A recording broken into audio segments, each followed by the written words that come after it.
This podcast was produced by OAR FM Dunedin with support from New Zealand On the Air.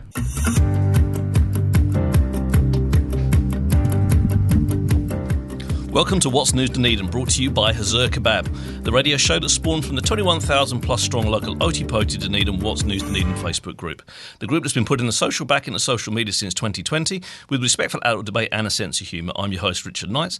On today's show, we'll be talking to our wonderful guest, Mickey Treadwell, Dunedin City Councilor, who'll be telling us a bit more about themselves and what they do, as well as helping us look back across the posts that have generated the most interactions over the past 7 days on the What's News Dunedin Facebook group. Those posts this week are the big numbers revealed in the DCC local elections expense returns, former top cop Jevon McSkimmon being sentenced to 9 months home detention for animal and child pornography found on his work devices, and the US, supposedly the bastion of free speech, proposing that visitors be required to disclose 5 years' worth of social media history in order to obtain a visa for entry into the country.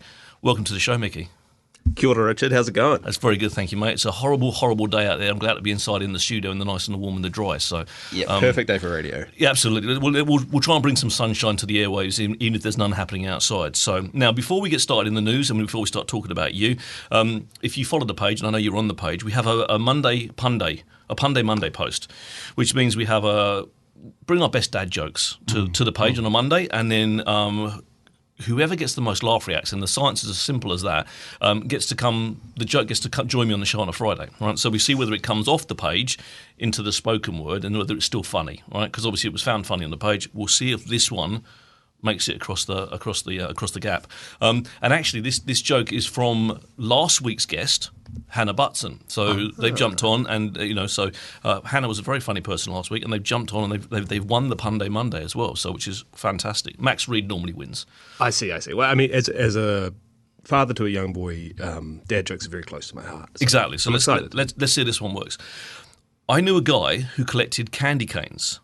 They were all in mint condition. It's pretty good. It's a pretty good one. As dad jokes run, that's pretty good. Now, I will be repeating that across the summer, certainly. Absolutely. So, they're the good ones, right? You only get the opportunity at Christmas time for those kind of puns.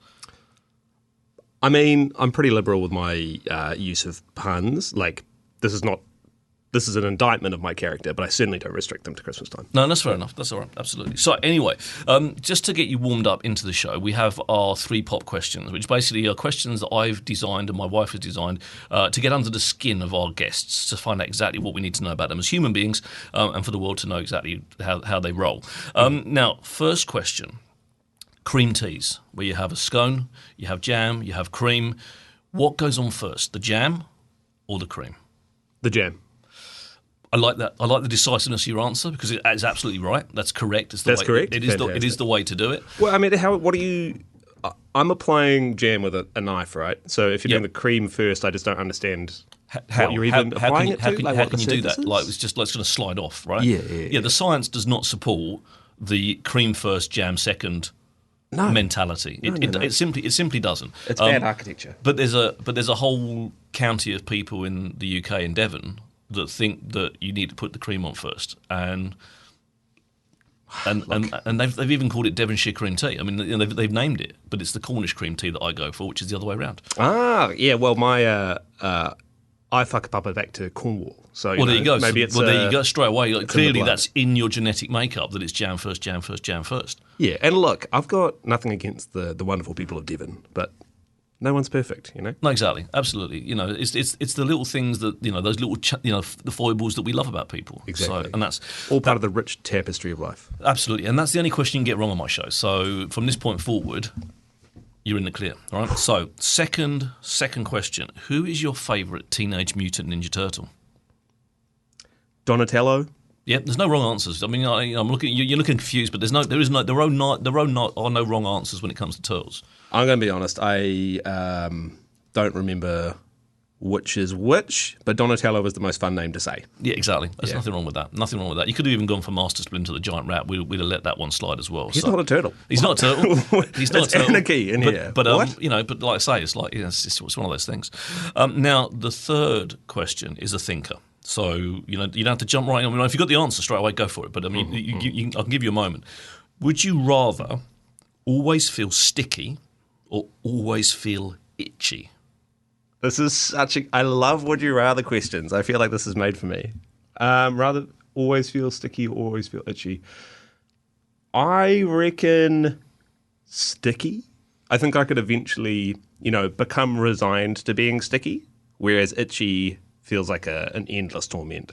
And I've so I was born in West Auckland, and lots of my family is around there, like West Auckland, Waitakere area. And whenever I go up there, I'm tormented by mosquitoes. And so I've had a lot of sleepless nights due to itchiness, but I think I could sleep as a sticky guy. Yeah. I'm torn on this one, like genuinely, because I don't like either. Like I like both of them. Like, mate, just the thought of both of them. I mean, I like itchy when you can scratch it, and then you can really. Like some of the insect bites you get in this country, you can scratch the living bejesus out of them and get some kind of satisfaction. Sure. But if you're always itchy, you're not going to get. There's never going to be any satisfaction from like scratching. Yeah, that truly sounds like a vision of hell. It does. But then always being sticky. I wear a suit all the time, right? So when it gets muggy and hot, you kind of get you kind of feel closed in. And I get to a point at the end of the day sometimes when I just kind of I'm literally at the point when I want to. Not physically rip my clothes off, I do mentally. I'm kind of ripping my clothes off when I get home because actually I want to get out of that kind of that sticky thing, And it's like, and you just get in the shower, and it's like, I think I would like either one of those would like drive me absolutely insane. I think the thing is, again, coming back to some dad context, but I have a kid who's almost 4, so he's perpetually sticky, and that does rub off on me. Right. So I often find. Porridge or jam in my pockets, or, a very old lolly far up my sleeve. So I'm sort of pretty used to being fairly sticky at this point, and I think I can make the transition into fully sticky. See, that was the whole part of parenthood and now grandparenthood that I really, really struggle with, because I've got probably clinically got mild OCD, so I can't have sticky hands any way, shape or form. If I can't pick up ribs and eat ribs, like I will eat ribs with a knife and fork, right? Because I can't touch my cutlery after if I'm just using my hands to eat, that's fine. I dig it, but I can't pick up then cutlery because it gets sticky, and I'm literally, it drives me, like with my kids, like cleanup was always my wife's job, because actually I couldn't. I would literally, like, I'm like a twitchy wretch, like ghost, like I can't be dealing with it. Twitchy wretch is so good. But anyway, that's the important stuff done, right? The rest of it is all just downhill from this point forward, mate. Oh, so, that was all the big political ones. That's all the big. They're all the big questions, right? So after this, most people just tune in for this bit and then just switch off and then they go about their day. Yeah, I'm pretty sure. Anyway, want to talk about? It just happens to be you turn up on the day, actually, but it wasn't planned in any way, shape, or form. But I want to talk about, first topic of the week is the absolutely incredulous numbers that were spent in the recent 2025 DCC local election that both you and I were candidates in. You were successful, I wasn't. Very glad to see you at the table. I think I said to you on the campaign, if you could get there and I don't get there, I'd still be very happy with that, and I absolutely very much am. $500,000 collectively was spent by 56 candidates. Right? Far out, that much. Which is an average of just under $9,000 each. Yeah. Right. Okay. And I did a bit of a breakdown on the page yesterday. Lots of people didn't spend anything. 6 people didn't spend anything, didn't get elected. Quite a few people spent up to $1,000, me included. I think it was $830 this time round because I managed to use my signs from last time round, and didn't get elected. Right? It was only when people started getting over $1,000 that people start getting elected, but it was when the big numbers really hit that actually it all came through. Interestingly, for me, there was a big furore last time through with Team Dunedin. It's very confusing. Team Dunedin were Jules Radich, Andrew Wiley, and a few others, including Brent Weatherall and Kevin Gilbert. They all got elected last time through. Yeah. And they collectively spent, right, I think there was 7 of them, but they collectively spent 87 grand. Right. Right. Which people thought was a lot of money. Gotcha. Right? Collectively. Yeah.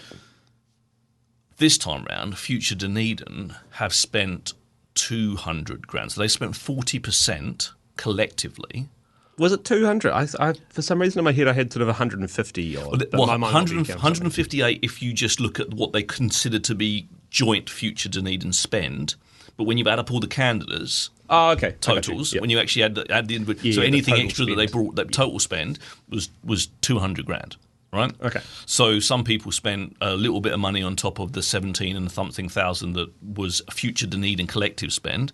People like Jared Hodgson only spent like another extra grand. Other people spent 7, 8, 9, and then more on top as collectively. But you got to, in my mind, you got to include that as future Dunedin spend because all their branding was future Dunedin branding. So like any dollar spent by any one of their particular team members is a dollar spent towards the team. Yeah, sure. And I assume your calculus for the future Dunedin spend, the team Dunedin spend is the same, where it was the total. Yes. Yeah, for the whole lot. Yeah, for the whole lot. So of 7 candidates, 13% of the total pool of 56, they spent 40% of all the money spent, which is crazy. Andrew Sims was the biggest spender. Benedict Ong was the second largest individual spender. Yeah, that was a bit of a surprise to me. Yeah, it wasn't to me. Okay, I genuinely, in the sense of, there were a lot of ads coming through the ODT. Well, there was a lot of ads coming through the ODT, but also at the same time, I've always been a firm believer that the big spenders will always kind of, in general, get the biggest results. And there was a result from Benedict Ong that was like out of left field. That like so how do you achieve that? Well, when you look at the fact that you spent $54,000, $44,000, that kind of gives a bit of indication of how that result was achieved. Because without that spend, I think anyone would have struggled. Like coming out from brand new, the first time running, without that kind of money. But it's the bit that for me that it just makes, which it makes so transparently clear, is the financial inequality. Absolutely, yeah. In what happens. I don't want to denigrate Benedict's ground game though. Like, from what I can tell, as soon as he hit the ground for the election, he was just out talking to people pretty much for the entire election period. And I think that was also a big part of the result, was he truly was out talking to people constantly for the entire duration, which no doubt that the spend contributes to economic inequality, but just to give a little bit of credit to Benedict for also just campaigning very, very powerfully throughout in an unconventional way. Absolutely. Sorry, carry on. And that's fine. I mean, it's there for discussion. But what I find crazy is that in the top 12 spenders, the whole of Future Dunedin was in those top 12. Right. So in the top 12 individual spenders, the whole team, all 7 members were in that top 12 spend. Yeah. Only one of them spent less than 20 grand. Okay. Yep. Just, and I guess it's not what am I trying to say? It's not based on the ability to do the job. Right, that's the thing that I kind of struggle. There's a lot of candidates that spent less than $1,000 that you could look at. You and I would both look at and go, actually, they're credible. They'd be good candidates. They'd be good around the table. They'd be good. They'd be good for the city. They'd be, etc. Yeah. There's a lot of people that I look at and that spent over 10 grand. I'd look at and kind of go, thank God, because they would have been awful. There would have been, those kind of things. So it's not a case of, it's not a case of skill. Bringing and that's what I struggle with our electoral system. Full stop. Like when you can spend 200 grand to get one team member elected to a role that pays 100 grand. Yep. I look at that and kind of go, why do you want to spend that kind of money to deliver that kind of result? Now, obviously, the result what they really wanted as Future Dunedin would have been to get all 7 members around the table. Sure. But that was never going to be the case. That's not how local STV politics kind of rolls out, no matter how much money you spend on it, Mm-hmm. But at the same time, you've got Andrew, who was the only person that was elected. He spent 200 grand. Well, they've spent 200 grand, and it's going to take him 2 years to get that money to be in a net positive. Yeah, I mean, I think it's interesting what you're saying because the big spend from Future Dunedin for a limited number of people elected almost works sort of in opposition to it, right? Yeah, I think it did him a disservice, because I think people looked at the spend and kind of went and backed away from it. I think that's genuinely what happened. Yeah, but I do think I still reckon that basically the advertising allowance should be lower, because if you look at who got on, particularly, or if you look at the people who got on who were new, so didn't have an incumbency advantage, most of them spent like 10 grand or over, right, of the new councillors. And that's just out of reach for most people. It is, yeah. And as you say, there's a lot of people who spent, 1,000 grand or under. Like, you would have been fantastic around the table, Richard. I would have loved to have seen you around the table. But it's not that the big spend is proportional to the votes received, necessarily, as we've seen this time, but just the barrier to entry is that high. That barrier to entry is like thousands of dollars, which is just, in addition to the fact that you have to spend a whole lot of time campaigning, so taking away from your existing work, it's very inequitable. It is, yeah. I because of what I do and being self-employed, I would have lost money campaigning because I didn't have time to spend generating income, right? And at the same time, I couldn't afford to, whilst I'm in a reasonably, I'm reasonably comfortable financially. If that, I'm not trying to brag or anything here. I'm not in the, I'm below the poverty line or anything like that. I don't really struggle for money if I need to spend stuff. I still couldn't afford to put my hand in and five grand or 10 grand to, and I couldn't argue it back to myself that it was an investment that was worthy of spending. No. And I think going into any election, assuming it's a fair democratic election, you have to be willing to just basically throw away that money, because you can't guarantee that you're going to be elected. So as soon as you've established how much you're going to spend on that campaign, you have to be happy with just letting it go. Which, again, a wild thing to do for most people. Yeah. Certainly, and out of reach for a lot of people. Yeah, just completely out of reach for most people, easily.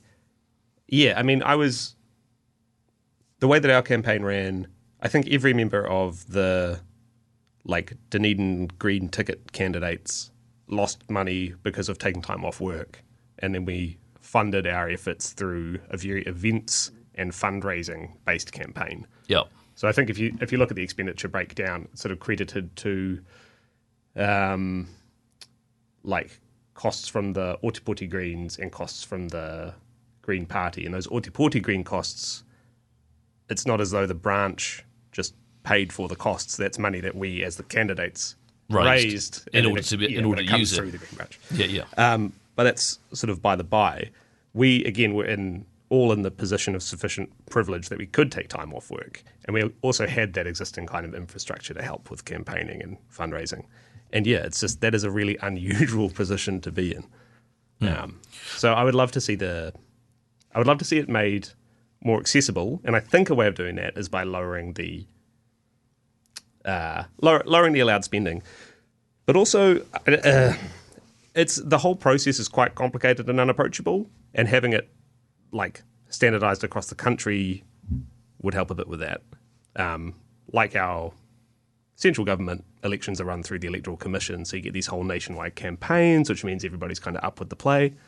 Yeah, I really think we need to look at some reforms about how we run the local body elections. Yeah, it seems ridiculous that someone can spend 45 grand, and yet some people can't afford to spend 1,000.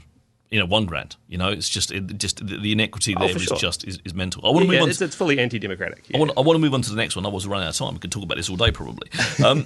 Former top cop Jevon McSkimmon sentenced this week, pleaded guilty to objectionable material, which turned out to be animal and child pornography, on his police work devices. 9 months home detention. I'm just going to throw that out there. What is your thought generally on something like that? I know how I feel. I mean, it's honestly, I haven't read too closely into the story because it's just appalling behaviour. Obviously, the whole situation sounds completely horrifying, and that it's somebody in as much authority as the top cop. It's it certainly leaves a very bitter taste in my mouth. With regards to the sentencing, it seems I guess I don't know comparisons for cases like this, but it seems pretty light, which seems pretty consistent with somebody in an immense position of privilege. They are generally afforded lighter sentences, and that's the bit that falls foul of my sentiment. The way I feel is it feels like if that wasn't someone that was a top cop that had that power, privilege, and stuff, then the sentences. It always feels that the sentencing will be stronger and harder on say the likes of you and I if we were found in that same position. And I find, and that's what I've struggled with that in New Zealand justice system since I got here, because you can see someone who might have potential sporting accolades in their future gets discharged without conviction because it would affect their career in the future. Same person without those accolades gets the book thrown at them, and I find that I don't think there should be a distinction where privilege allows you to sidestep. Oh no, certainly not Anything. Yeah, and I'm not. This isn't a sort of even a values-based thing. It's just an evidence-based thing. If you look at sentencing for the same crimes, controlled for other factors. But if you look at the same crimes and sentencing for people on different levels of income and also from sort of privileged or underprivileged groups, it's very clear that sentencing is lighter on people who are more privileged in the New Zealand justice system. I am absolutely not a lawyer, so I can't really speak as to why that is, but it seems pretty plain. It does. The answer is without saying it seems pretty obvious, doesn't it? It's like, and again, it's one of those things that I struggle. And I struggle with this. I struggle with this with our local politicians. I struggle with our central government politicians. I struggle with this with people of power. Is that they should be holding themselves to a higher standard when we're looking at these people as people of responsibility. When I think of the things that have happened with local politicians, like with the whole Lee Vandervis parking ticket screaming at the customer service debacle, and I kind of think, like, you're a public elected representative. Like, whilst I appreciate you're still a human being, you should be at least kind of like leading by example. Right, that's how I feel. I lead my kids by example. You'll lead your young Tamariki by example, right? And I think that the higher up the chain you go, the more we should expect it. But what I'm seeing throughout at the moment and through recent history is that it seems like the further up the chain you go, the more you can get away with, and that doesn't mirror good behaviour to me. No, I fully agree. I mean, elected representatives are sort of a special case because where we can't be fired, Oh, no. In theory, which is a very strange position to be in. But in theory, it should be reflected at the polling booth. Bad behaviour should be reflected in our electability and our support amongst the public. But I think that is not necessarily the case, in part because of a lack of participation, at least at the local body level in local body elections, and that is also kind of due in part to a lack of civics education. People just don't really know what local councils do. They're voting in sub 50% numbers. So the outcomes we get at the polling booth aren't really reflective of a public who's engaged and familiar with the conduct of the people who are running. Which, kind of ties a bit into the discussion earlier around the difficulties of local body elections. Absolutely. And we might talk about it a little bit more when we're talking about you, but I want to move on to the last topic of the week. I was going to run out of time. And that is the US apparently saying that you're going to have to show 5 years of social media history if you want to get into the country, if proposals for what Donald Trump wants to put into power come into play, right? Yeah. Straight away, that rules me out of going to the US, right? Because I've said some horrible things about Donald Trump, and I'm not going to stop saying some horrible things about Donald Trump. Not that they're horrible in the sense that they're untrue or unfounded. They're just my opinion, and I think the man's abhorrent. It just makes me want to stay away from the US even more than it ever has. And I actually, when I've been to the US, I've actually enjoyed my time there. Like, genuinely, most places are fantastic. The people are generally lovely, and I don't like the fact that I see that as a company, the country that is saying that they are the world leader in free speech. Yeah, are then saying, sure they are. but if you say something nasty about us, we won't let you in. Yeah, I guess. I suppose you have to look at the outcomes it'll achieve if you want to guess at the intention, and it's sort of an isolationist thing, right? Surely it's to disincentivize immigration, which is consistent with the sort of xenophobic rhetoric we've seen from the administration. Yeah, I don't know if that's a smart move or not, really. I'm not sure how much of their economy or kind of stability as a country relies on people immigrating into it. But or tourism, it certainly puts me off. It's I mean, it's a tourism visa too. Like if you and I just want to transit through, like you don't want to leave the airport, we will have to. Oh, even transiting through. Well, because as far as I understand it, because visa requirements are the same whether you're staying there for a week or whether you're literally just transiting through the country.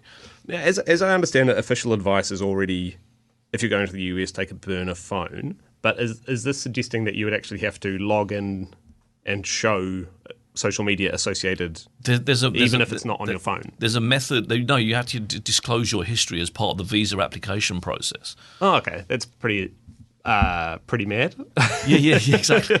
I mean, I have no interest in going to the US personally. I mean, I've been there before, and certainly the people of the US are absolutely lovely and victims in all of this as much as many other people. But it just doesn't seem like a good place to go right now. Well, if you think that we've got a messed up political system, they are the epitome of a messed up political system that has literally come from, that is still 400 years too old to actually deal with the present day, Certainly. With their college electoral system and God knows what else. But that is just a mad system. And it's so bipartisan as well. It's that them or us. Yeah. It literally divides the country straight down the middle because you can't be in the middle. You can't. You don't get a choice. But I just think it's crazy because they must. The US, when you consider two sides of the country. Just consider Florida and California. Mm-hmm. Just consider the tourist dollars that must accumulate in those states. As much just the Disneyland and and Universal and all those kind of like those. It must to put people off from doing that. Just doesn't seem to make any sense because I don't want to go. I don't want to go while that's in. Me and my wife's 25th wedding anniversary plans are to fly to America, start in one side, drive an RV all the way across to the other side, and eat our way across America because I love my food. That's a beautiful version. And eat my way, like literally, like the Texas barbecue and New Orleans and the Creole food and the New York hot dog. Literally start from one side and just literally and then book 2 seats to come back on the plane. When's your 25th anniversary coming? 5 years. Okay. I'm hoping by that time the government has changed and we're long beyond Trump and this. But under this space, under this scenario, I don't want to do that. Because it just puts me off. So but in 5 years' time, that's our plan. Like the kids will all be gone from home, and I literally want to say eat my way across 52 states, and 50 states. Yeah. And I say I have to book 2 seats for myself to come home.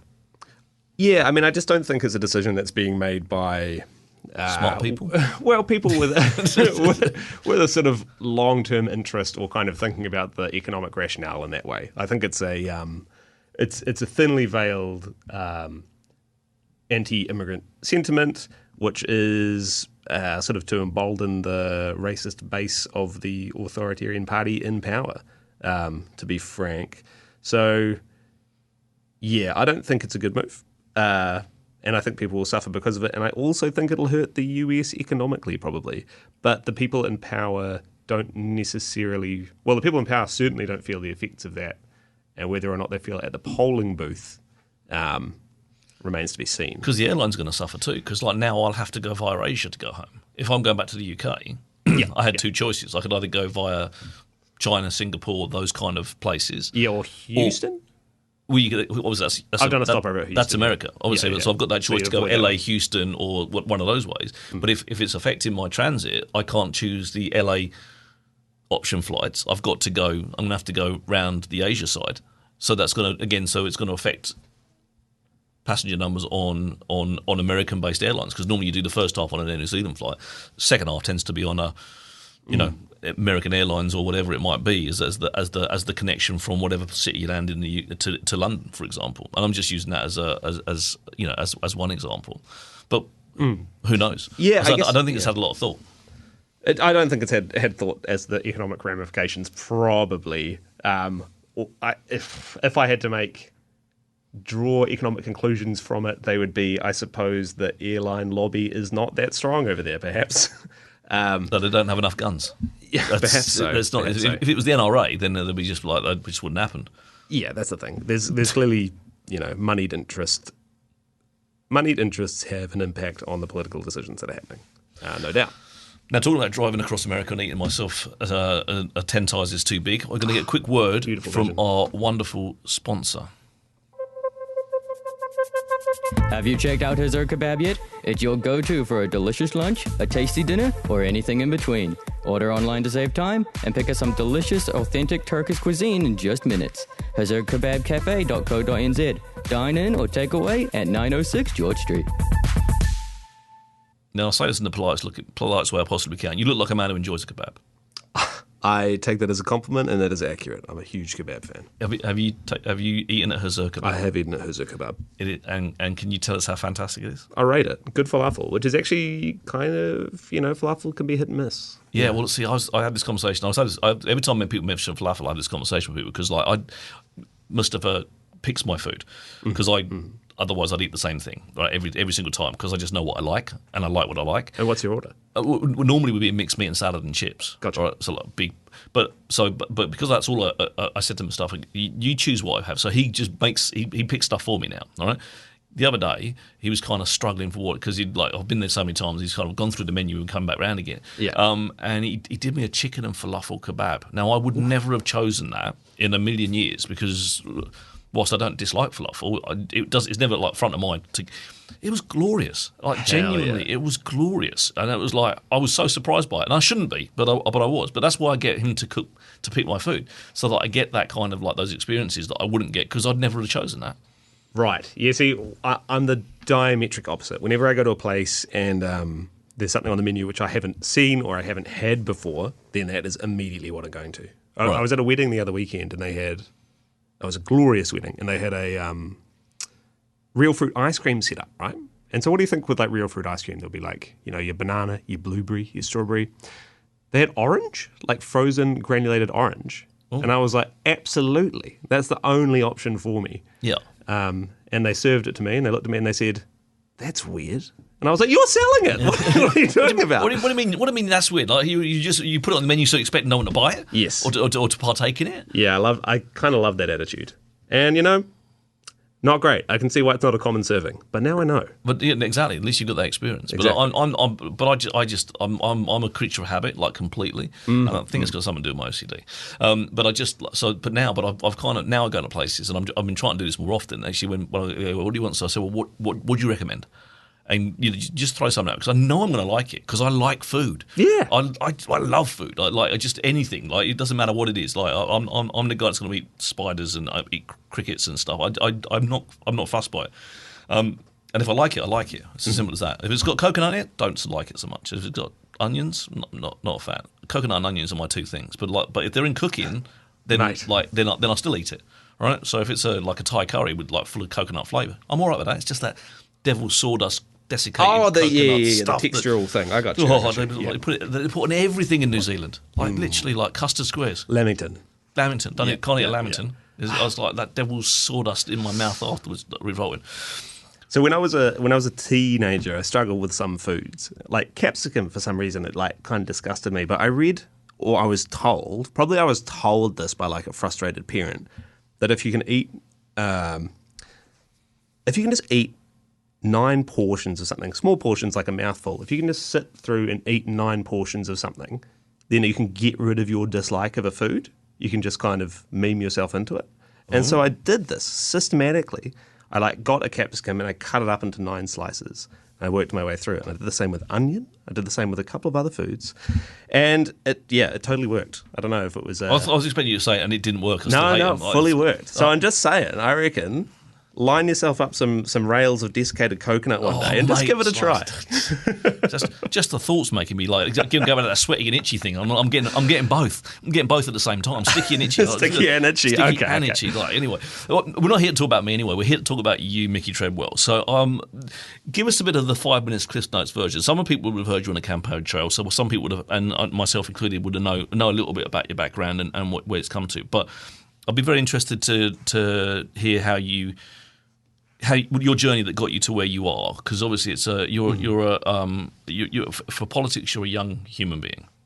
Yeah, which I feel like the average age of politicians has gotten older over time. I think that's bad. I'm a firm believer that's a horrible thing. Well, it's sort of odd. Like, I'm like 34. I'm not a kid. I don't think of myself as young in most of the spaces that I'm in. But in politics, yeah, certainly.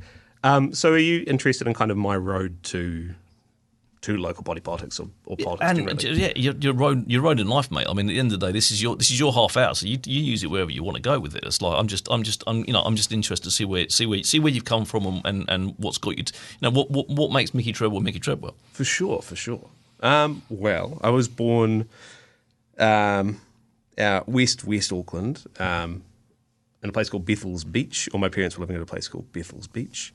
And a lot of my whānau is still up around Kumeu and Waitakere. It's a beautiful part of the country, west coast, best coast. But we moved to Dunedin when I was around 1 year old, or under that, and I've been here since.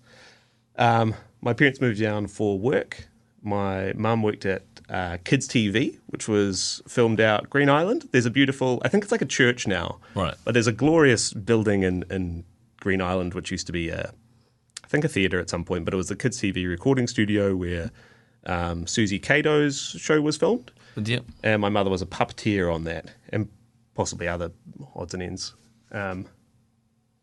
So I grew up in Northeast Valley in a freezing house on the dark side, and attended Northeast Valley Normal School, and then Dunedin North Intermediate, and then moved out to Port Chalmers for my teenage years, which is a wonderful place for a teenager. Many tracks and trails to rumble about. It also meant I got very familiar with hitchhiking, because that was, sort of the done thing for getting into town. I think prior to, this is a few trienniums back, but when I was growing up, to bus from Port Chalmers to town was like obscenely expensive, because it was the old zoning system, and it cost sort of $5, and it got up to $7 or something absurd. But it's really improved since then, since we've kind of conglomerated the zones. But yeah, hitchhiking between Port Chalmers and Logan Park High School that I attended was very regular, kind of felt very safe thing to do. So that was kind of what I was doing then. I studied at Otago University doing philosophy and English and a whole grab bag of other papers. I wasn't a very good student the first time around. And then I got a wonderful job as a labourer with the Allied Workforce. So that was, I guess most of what I did as a labourer was working on the earthquake renovations for Knox College, and I think Aquinas is the one just down the road from there. Yep. But they had to have earthquake strengthening over one summer. So the students left and they had to re-strengthen the entire thing before the students got back. And it was a really substantial job. So it kind of started off with unloading furniture from every single room, and then doing things like breaking down the walls to expand the size of rooms, and so the demolition side of stuff, which I quite enjoyed. And they were like, oh, you seem fairly onto it. Do you want to get trained up in concrete cutting? So I suddenly became experienced as a concrete cutting, doing hundreds and hundreds of hours of that, particularly where the electrical installs were required. Very dusty, unpleasant work, but I do feel that I kind of discovered something of a work ethic in that, because this was like a 60-hour-a-week gig that went on for a few months, and by the end of it, most of the other labourers had been let go or had left, and I was just stubborn enough that I made it through to the end of the gig. But it did put me in a mind to no longer do like labouring as a job, and I eventually got my way into the Natural History New Zealand building, which is it was Dunedin's premier documentary, television and film outfit down by the Oval. Yep. Do you know the place? Where the old bus hub used to be. Yeah, Yep. exactly. So that was my first, desk type career, and I was the post-production coordinator there, which is a fun little in-betweeny role where you work with the editors who are editing the show, you work with the IT department, and you work with the producers to coordinate between all three, because these are all people who speak quite different languages, if you know what I mean. Right. Yeah. And you're also talking to people like at the BBC or at the CCTV at the start of a production when they're saying things like, well, you'll need to deliver it in 8K and with this amount of drone shots and this amount of archive, but you have to do it for under this amount of money. And so I was the person who could read through those specifications and go, no, that's impossible. Sorry, we'll need more money or different specifications, that kind of thing.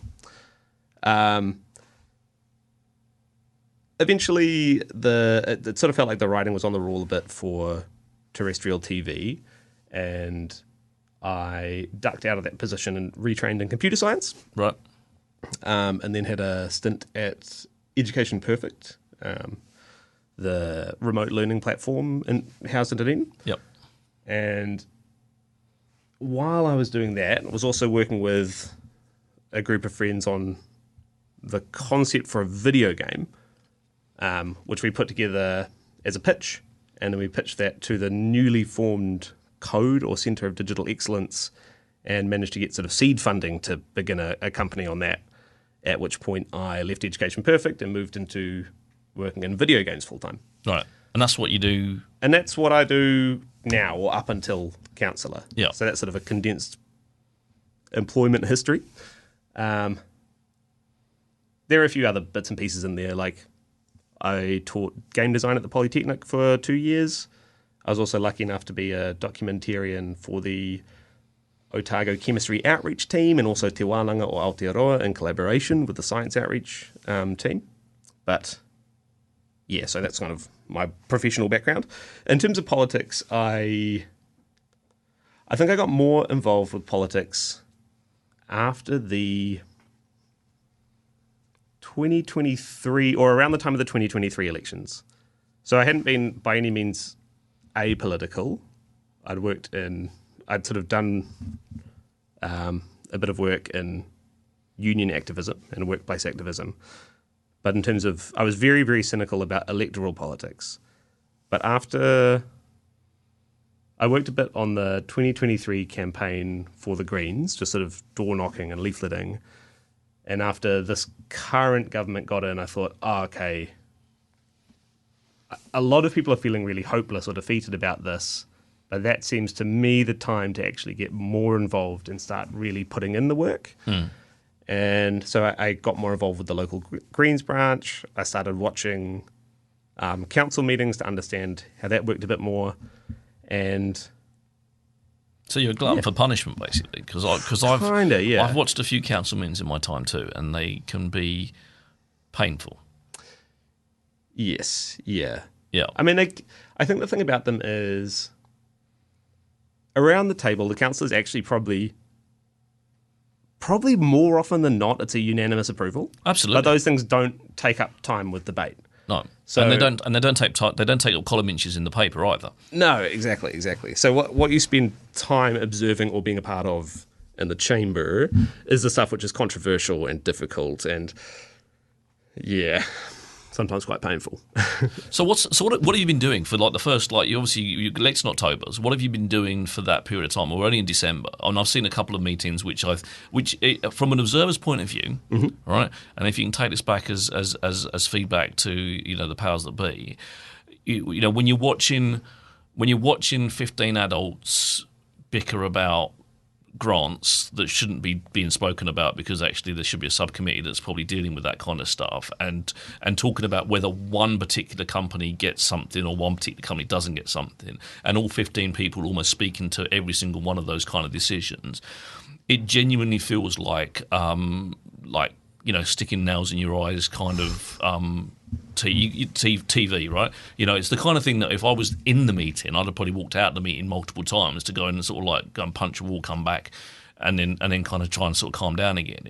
There's been some very hard to watch, not because these aren't important decisions, but because it's very clear that those decisions probably shouldn't be in discussion, and there's a lot of political grandstanding from a lot of people around the table about other things which are tangential to that, because they've got an opportunity to speak. For sure. So I think, particularly around the grant stuff, this is a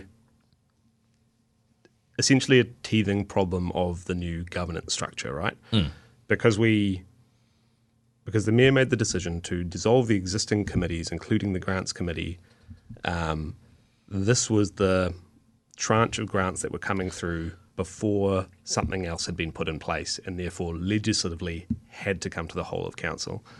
Nobody was especially excited about all of the councillors having to debate all of these grants.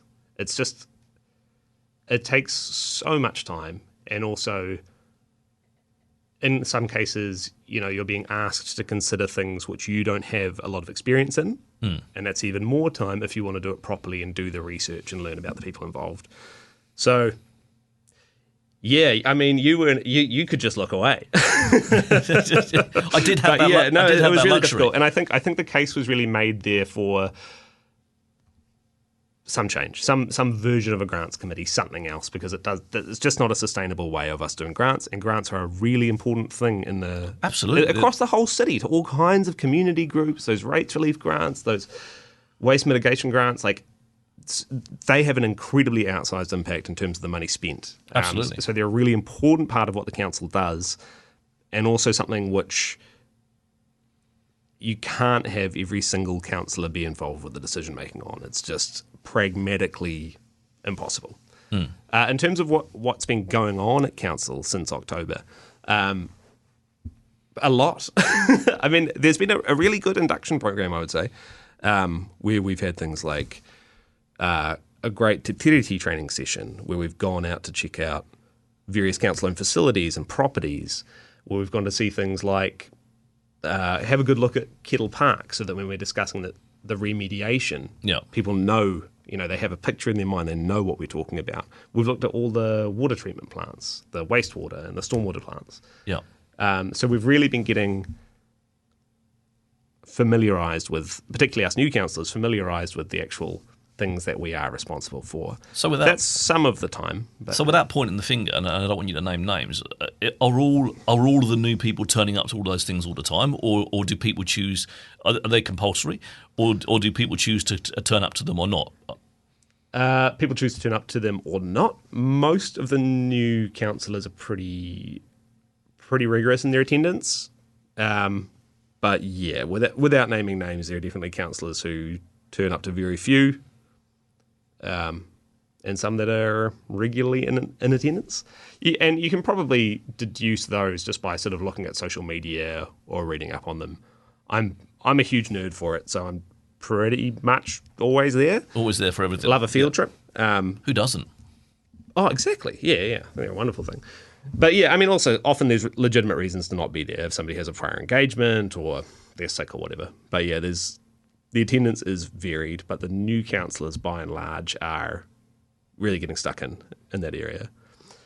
In terms of other, so that has taken up a pretty decent chunk of time. But there's also just a lot of meetings both for all councillors, like core council functions, which includes things like meeting with the elected leadership team, with the executive leadership team rather, actual council meetings, because it's both public and private council meetings, special meetings with the mayor to discuss certain things. And then there's also meetings that each councillor has as part of their specific responsibilities. So, for example, I'm on the Otaru Dunedin Sister City Society Committee. So meetings for that, also for community boards, also for things like Te Aotearoa environmental strategy. All councillors have quite a big package of organisations that they're involved with, and that generates meetings, and if you want to do it properly, readings and paperwork and correspondence. So it's a lot. It's more than a full-time gig with induction, certainly. Yeah. I want to ask you a couple of questions. Before we do, I want to get another quick word from our wonderful sponsor. Have you checked out Hazur Kebab yet? It's your go-to for a delicious lunch, a tasty dinner, or anything in between. Order online to save time and pick up some delicious, authentic Turkish cuisine in just minutes. HazurKebabCafe.co.nz. Dine in or take away at 906 George Street. in a recent post that I did on the What's News Dunedin Facebook group, when we had the first proper formal council meeting, I remember saying I think that people should get marked. I think people should get a scorecard, and potentially, and I also mentioned since then potentially that if you find that your chosen councillor is scoring 0 every time, perhaps you get to use your vote again and get someone different at the table, which I know doesn't work under our democratic rules. But I scored you a solid 7. I don't know if you remember, but I did because you asked me, and I said I was going to be honest, and I scored you a solid 7. There was a lot of councillors there that I didn't, not just new councillors, but councillors that have been there for a while. One of the things that I struggle with is when it's quite clear that a councillor hasn't read the information that's been provided, because you can tell if you've got a knowledge of things, and I do because I follow it, and most people don't because they don't follow it. But you can tell when a councillor hasn't read the papers because they're asking questions that are actually well and truly dealt with within the text of the information they've been provided, but also that they are quite often asking questions that have got nothing to do with the subject at hand. Yeah, so I think there's a couple of things to unpack there. One is, and this I suppose this is,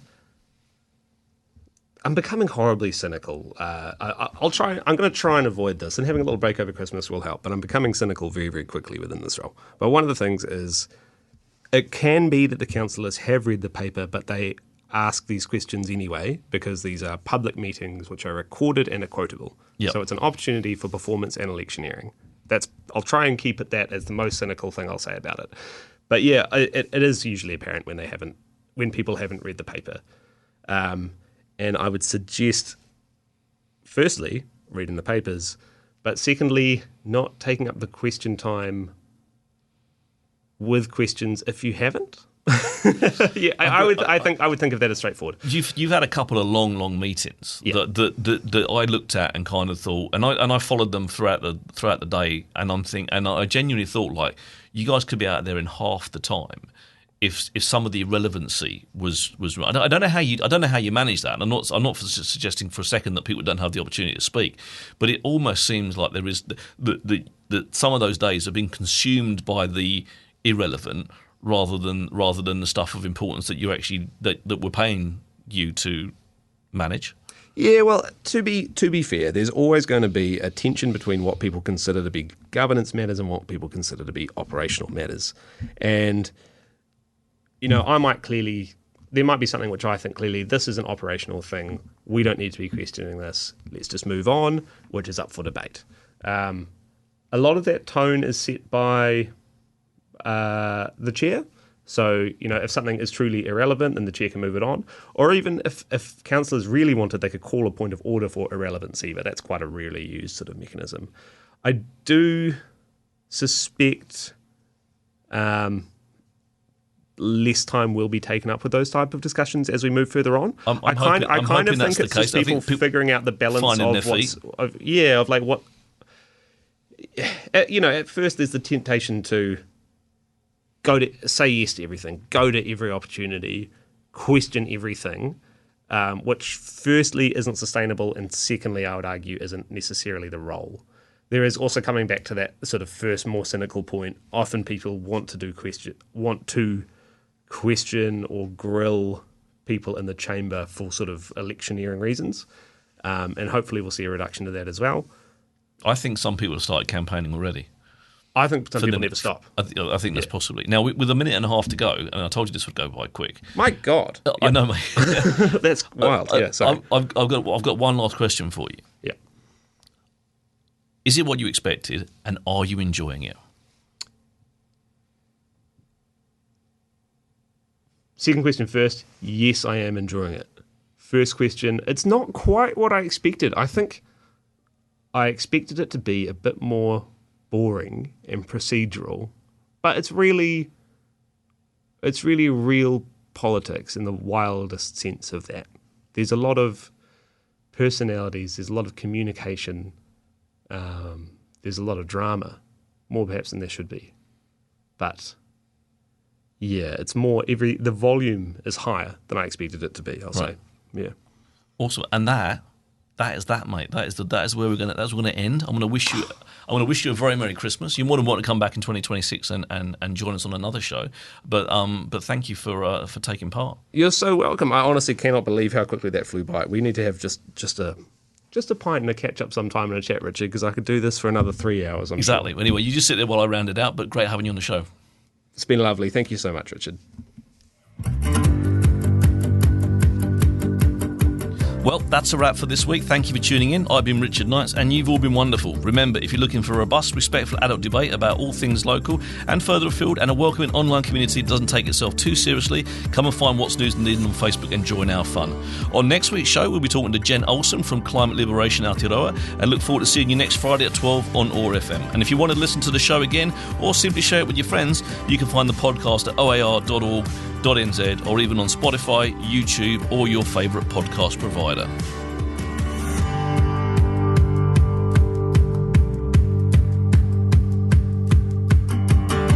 This podcast was produced by OAR FM Dunedin with support from New Zealand On the Air.